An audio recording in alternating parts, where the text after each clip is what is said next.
Bismillah ar-Rahman ar-Rahim wa salatu wa salam ala asraf al-mursaleen. So as promised, we are going to talk about the Scarlet Letter written by Nathaniel Hawthorne. This one, the Scarlet Letter. We've chosen page 28, 29 as a start. Then this is part one, of course. Next part, or the second part, should be 88, 89, for a specific purpose, of course. As is often the case for literary analysis, we're going to start with the, the study of ideas of Nathaniel Hawthorne. So according to some critics and thinkers like Austin Warren provided a paradoxical, let's say, identification of Hawthorne philosophy.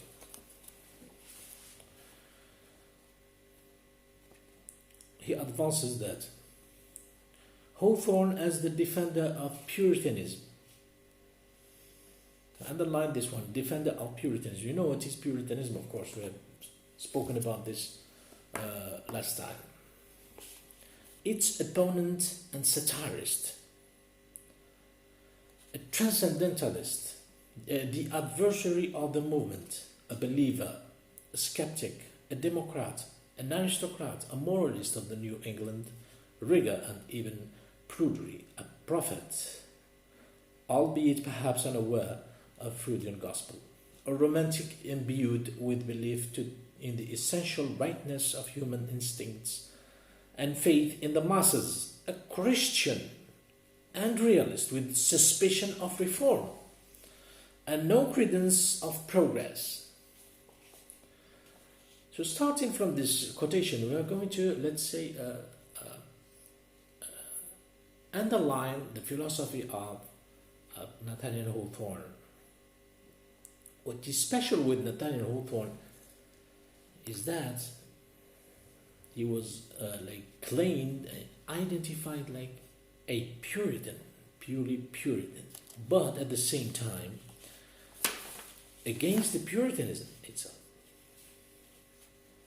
How so, you may ask? How so?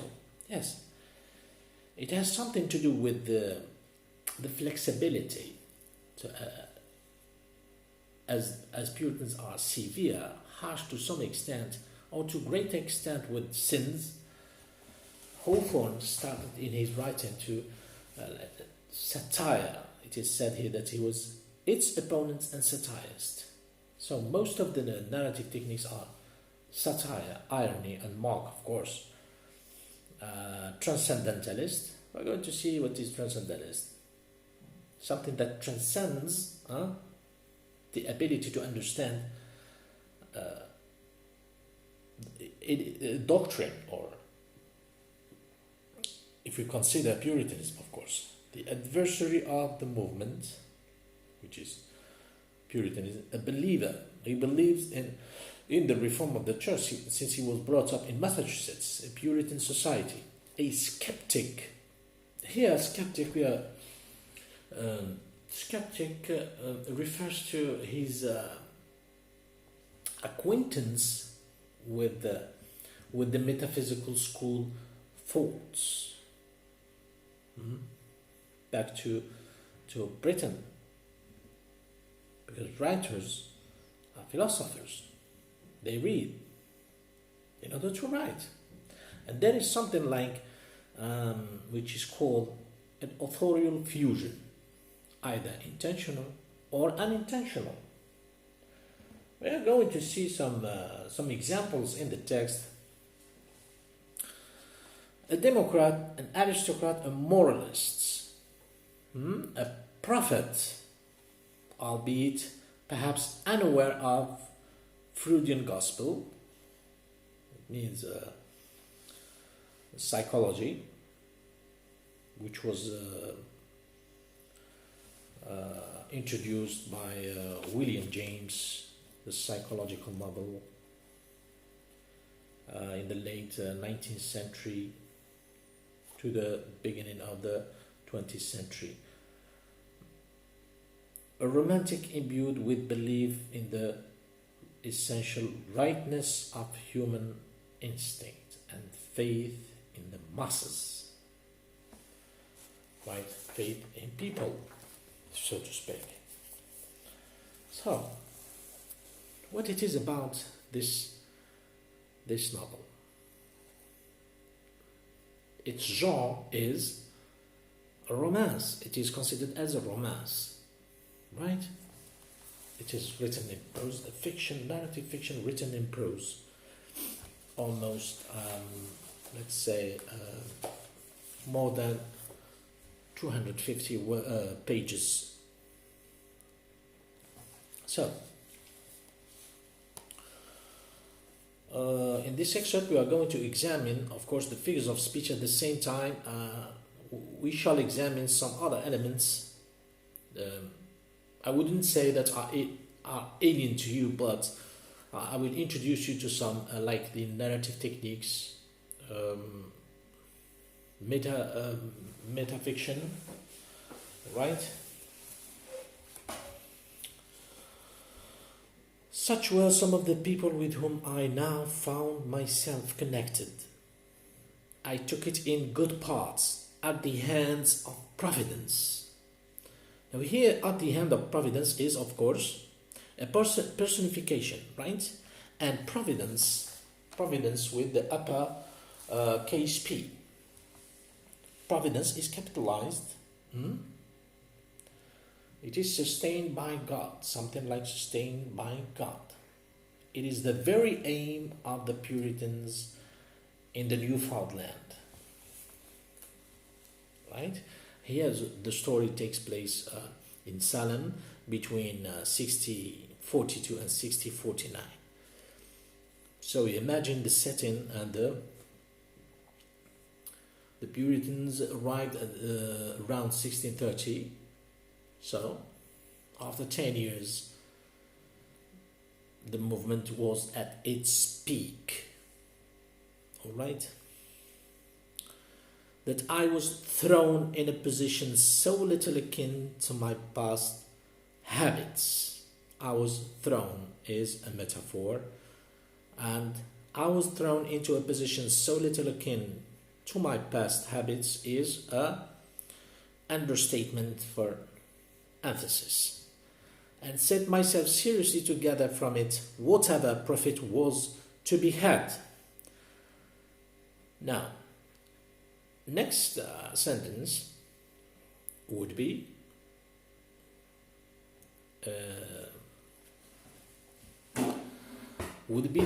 the mock or the satire, right? After my fellowship of toil and impracticable schemes with the dreamy brethren of Book Farm, his fellowship of toil. So, toil is hard work, and brethren, brothers. So he's using here a diction, let's say a register rather than diction. A register, brethren, is found. This word is found in the Bible. It's the old-fashioned but used in biblical language. All right. After living for 3 years within the subtle influence of an intellect like Emerson's. Here we make a pause.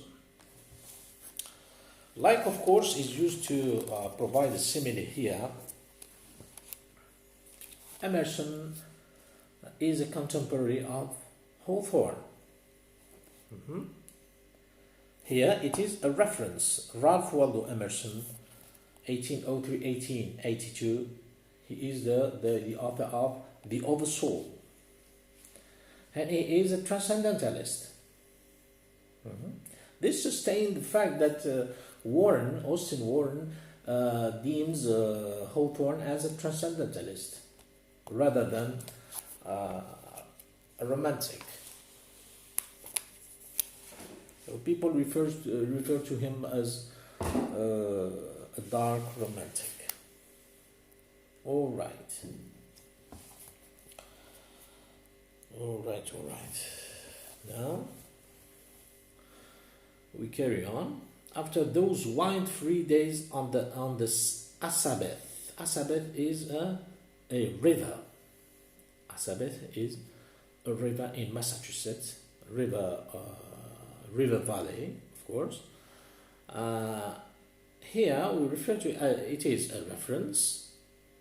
A river is full of water. Water here is a symbol.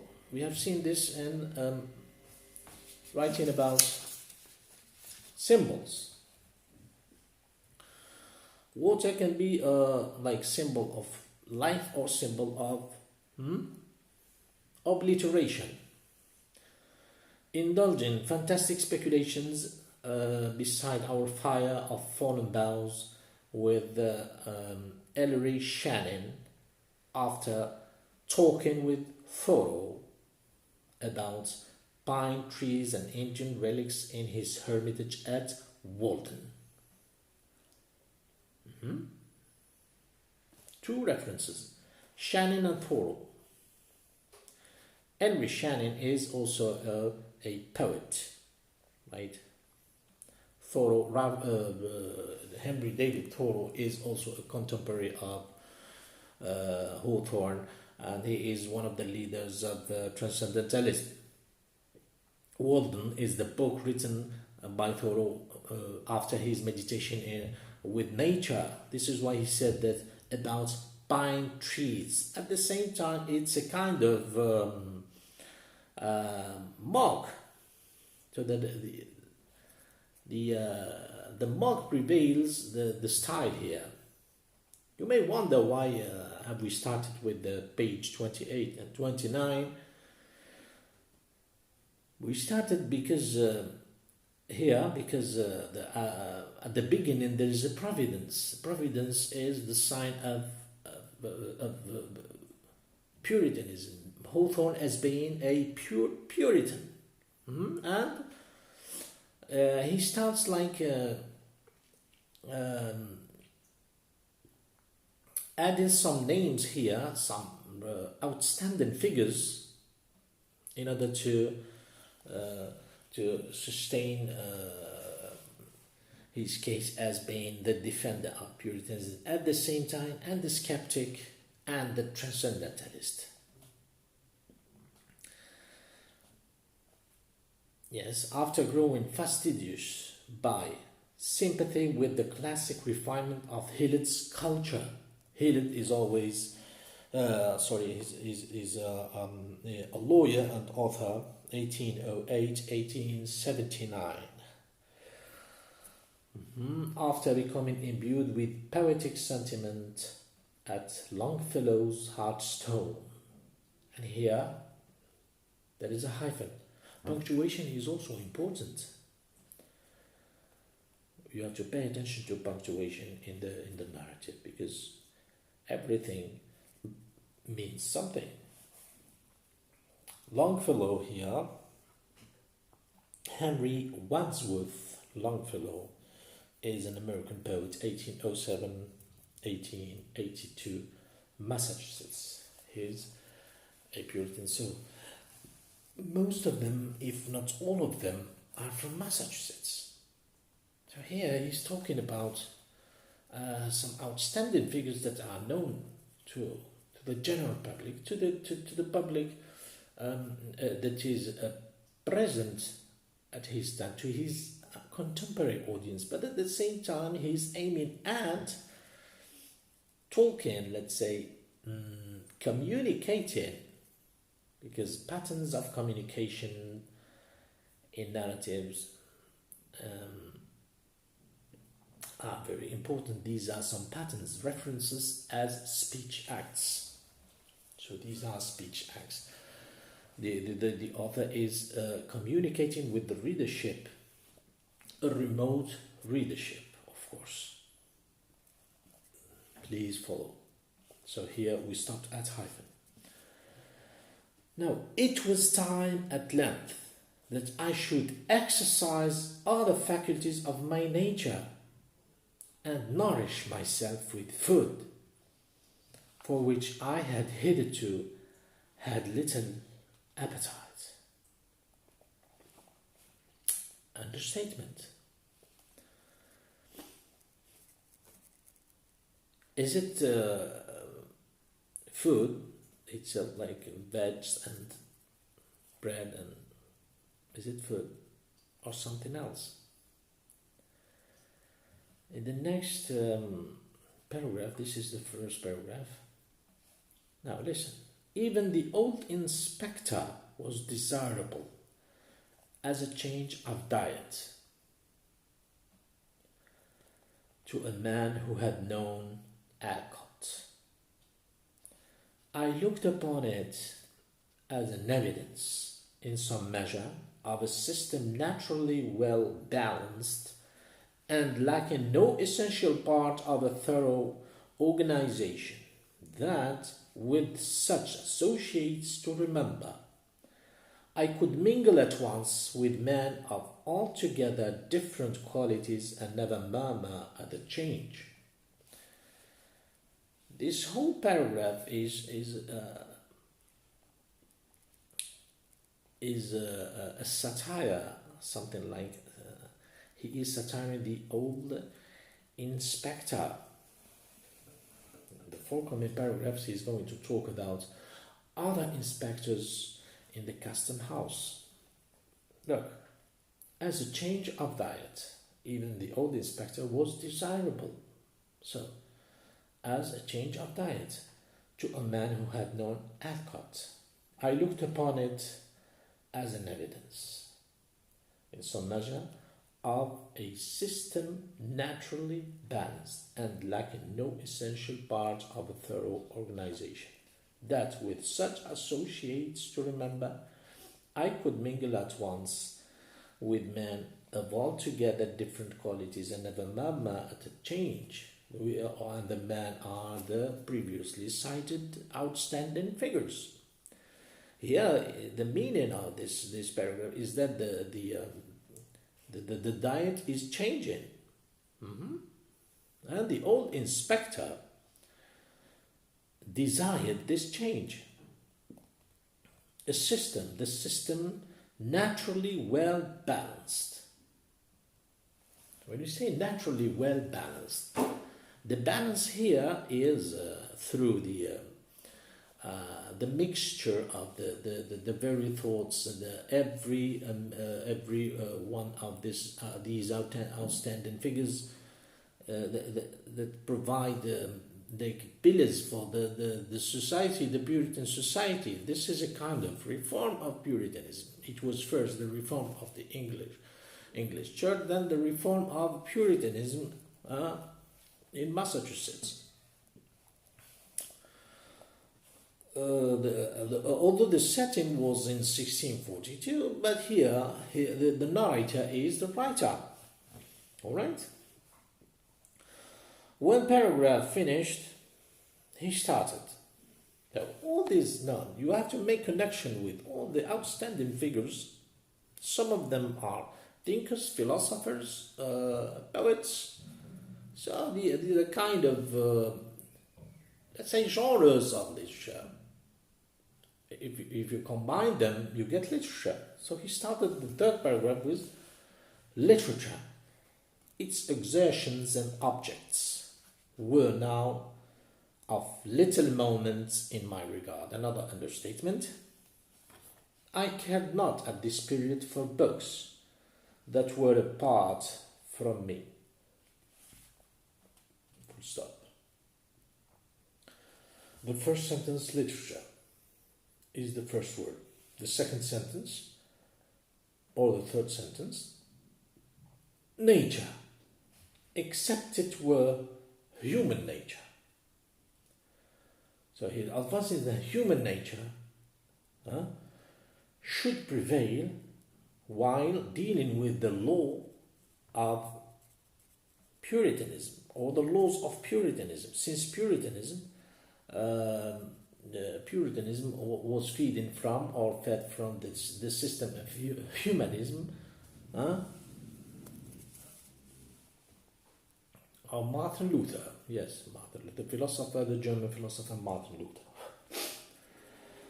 The nature that is developed in earth and sky was, in one sense, hidden from me, and all the imaginative delight therewith it had been spiritualized, passed away out of my mind.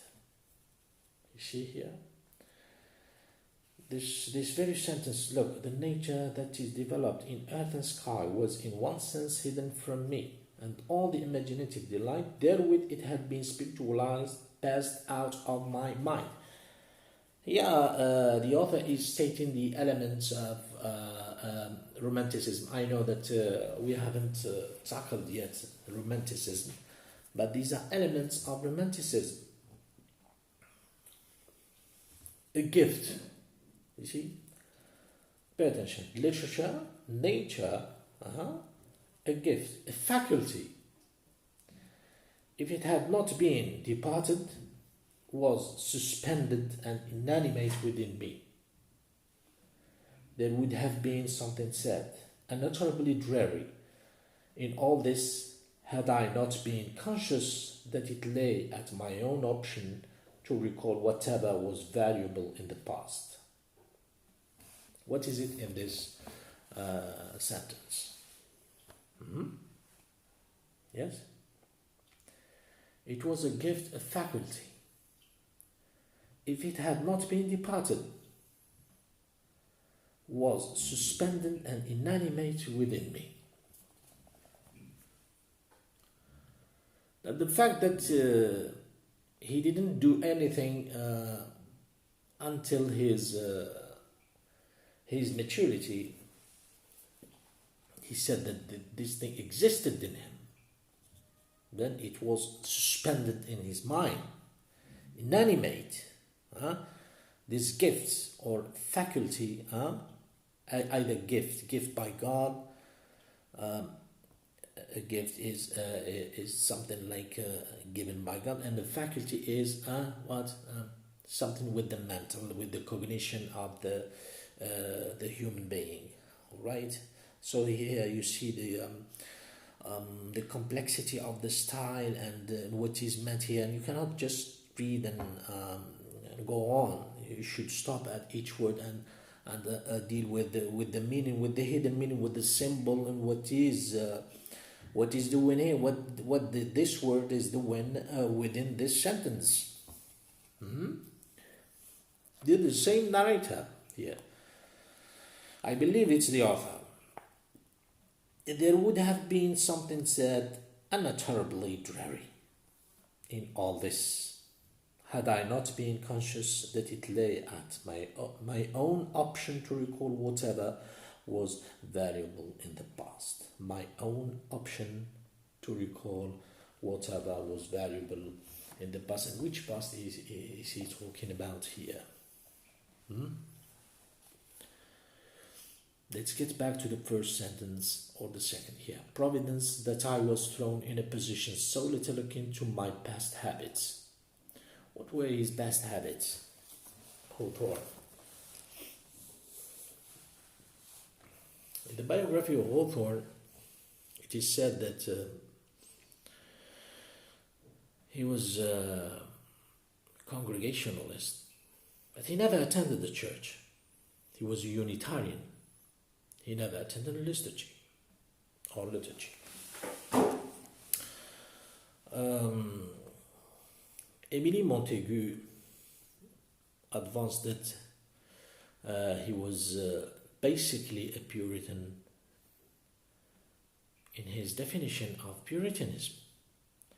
Émilie wrote something like, in 1860, Un romancier pessimiste en Amérique holds that Hawthorne emphasizing one Puritan doctrine by scanting another, stressed the depravity of a man but did not see it as a prelude to recommending the grace of God. This explains the fact that he is talking about the past at the beginning, his past habits, and here he said, had I not been conscious that it lay at my opinion to recall whatever was valuable in the past. Then he added, it might be true indeed that this was a life which could not with impunity be lived too long, else it might make me permanently other than I had been. It might, but it didn't make him that man, without transforming me into any shape which it would be worth my while to take. But I never considered it as other than a transitory life. You see, as you see here, that nothing is said about any one of the characters like Hester Prynne or Dinsdale or Chillingworth or even Pearl the child, the illegitimate child, or the product, or the whatever, or the fruit of the sin, this impurity.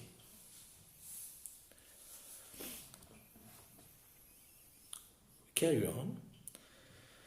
Meanwhile, there I was, a surveyor of the revenue, and so far as I have been able to understand, as good a surveyor as need be. A man of thought, fancy, and sensibility had he 10 times the surveyor's proportion of those qualities, may at any time be a man of affairs, if he will only choose to give himself the trouble. You see? Here the narrator is talking about himself. Hawthorne is talking about Hawthorne. But who are his fellow officers? He's going to say, my fellow officers and the merchants and sea captains with whom my official duties brought me into any manner of connection, viewed me in no other light, and probably knew me in no other character. None of them, I presume, had ever read a page of my indicting, or would have cared a fig, this is a metaphor, the more for me if they had read them all. Nor would it have mended the matter, at the least, had those some unprofitable pages been written with a pen like that of Burns or Chaucer.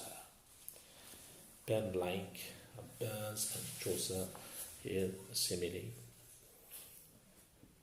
as figure of speech. But let me stress the fact that Burns here, Robert Burns, and Geoffrey Chaucer are cited here, but they do not belong to Massachusetts as the others. What do they do here? They are poets. Burns is a poet of the late 18th century, and Chaucer, 15th century. And both of them, Burns is Scottish, is from Scotland, and Chaucer is from England. Look, each of whom was a custom house officer in his days. Here, this chapter is entitled, by the way, Custom House. What is custom house now? What is the definition of custom house to some extent, or to the extent that you've understood what I've been talking about since the beginning? All right. As well as I. It is a good lesson, though it may often be a hard one, for a man who has dreamt of literary fame. And of making for himself a rank among the world's dignitaries by such means, to step aside that of the narrow circle in which his claims are recognized, and to find how utterly devoid of significance beyond that circle is all that he achieves and all he aims at. So the custom house is the circle of literary men, authors, pamphleteers, poets, right? This is why he said each one of whom was a custom house officer. It means that he is, Hawthorne is the custom house officer of his time, of the Massachusetts 19th century. Sorry. All right. Now the last paragraph. Now I know not that I especially needed the lesson, either in the way of warning or rebuke. But at any rate, here but is an alien word. It is when I search for it, it's a kind of yes, a Gambian money. I do not know what he's doing here.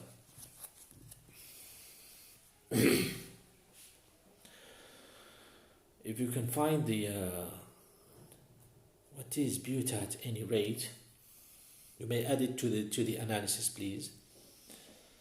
I learnt it thoroughly, nor it gives me pleasure to reflect, did the truth, as it came home to my perception, ever cost me a pang, or require to be thrown off in a sigh.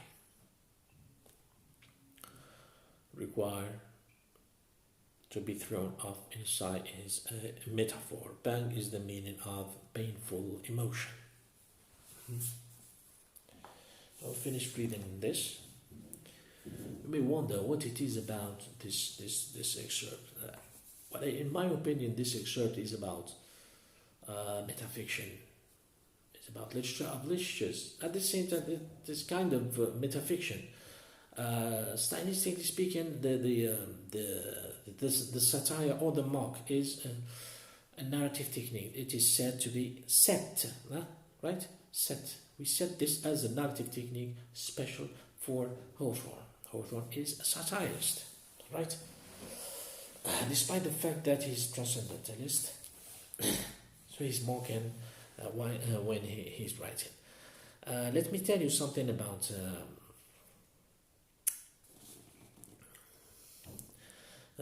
the truth here, as it came home to my perception.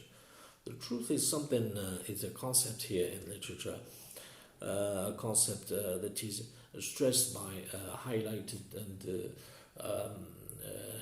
cared about, or characterized, looked at and examined by all the transcendentalists, especially Thoreau, who was looking for the truth in his meditation, as well as in the nature, the elements of nature. He wanted to communicate.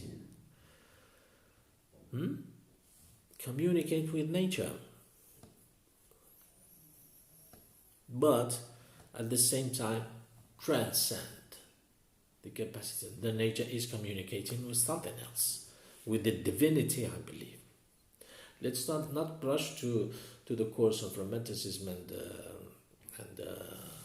transcendentalism, because it's very important. As far as the romance is concerned, this is the literary analysis. Most of the figures of speech are irony, satire, mock. They are the same anyway. Some of the lightheartedness, understatement. You can find exaggeration. You can also find paradoxes, right? But keep in mind that in terms of stylistics, the mock is a narrative technique for Hawthorne. Now let's talk about. I would lay the ground for, pave the way for the next or part two, the next analysis of 88-89. As you can presume, this is the beginning. And according to the triangle of Gustav Freytag, this is the complication. The rising of events. Here we are, knitting the plot. Here, this is a direct, let's say, literary direct speech with the readership. There is a heavy use of the perfect tenses. Of course, they are fictitious. Of speech acts. References are speech acts at the same time, and symbols. This is why I told you you need to be equipped to deal with the literary text. The literary text is not just characters. You can talk about characters like this. When the narrator is addressing the readership, it is an intrusive narrator, and the narrator is addressing directly the readership. These are called patterns of communication in literary text or in narratives. You can find a book written by Isa Wolfgang entitled The Implied Reader, Patterns of Communication in Narratives. Alright, I would like also to point out a character here, mainly the protagonist character, Hester Prynne. Hester Prynne is the wife of Roger Chillingworth, the antagonist of Gordon, husband who was thought to be dead. Arthur Dimmesdale is the Puritan minister who fathered this illegitimate child called Pearl. Pearl is the fruit of demon, let's say. If you've noticed, I've spoken about authorial fusion, whether intentional or unintentional author fusion. You know what is fusion, right? Or replay of characters. This is one of the techniques of Fyodor Dostoevsky in replaying the characters of Mikhail Mikhailovich Gogol. All right. So Prynne, the meaning of Prynne here is first. It is taken from primus. Yeah, we have as William Prynne, English Puritan leader and pamphleteer. Now pay attention. The name Hester Prynne is also, let's say, a speech act. I would consider it as intertextuality to some extent, and some kind of replaying characters. But at the examination of the dates, Charles Dickens' Bleak House was written in between 1852 1853, and the protagonist, for the first time in his career, Dickens conceived this Esther Summerson as the protagonist, as a woman, for the first time. Is it a replaying of characters? Is it, I don't know. What would you consider this to be? You see, Esther Summerson and Hester Prynne. Hester the first